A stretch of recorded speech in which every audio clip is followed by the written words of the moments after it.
Hi, Falcons.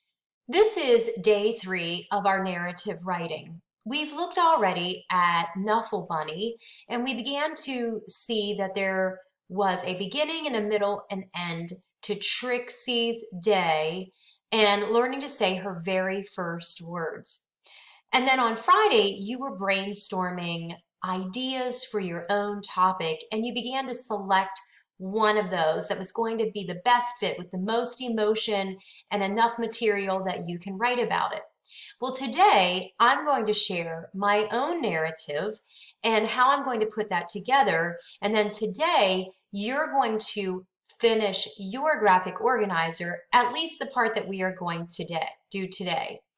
So this is a painting that a friend of mine who is a professional artist made of my dog, Chloe. And you will see that she is sitting here along the bank near the water. And my narrative is a rather sad narrative. We got Chloe from the Humane Society when she was just a pup. And so my story is about the day, actually the night that she went missing. And it happened on March 30th of 2019. And it happened, well, where did it happen? In my backyard. And who was there? It was my husband and I. So on this next page, I went ahead and showed you the personal narrative. I filled in the story summary with the information I just shared with you. And then I began filling in the beginning, the middle, and the end. Now, I didn't put every single detail because as our lessons go along, we're going to come back and add sensory details and more feeling to this and just make it a lot better and more interesting and more engaging.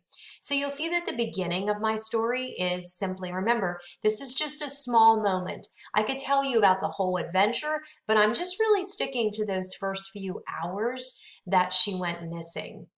My beginning says my husband took her out for one last potty run before bed. It was late at night, and he must have missed hooking her collar to the chain. The middle of my story is going to talk about how we frantically started searching for her. We walked all over our neighborhood, and my husband drove several miles in our van, calling her name.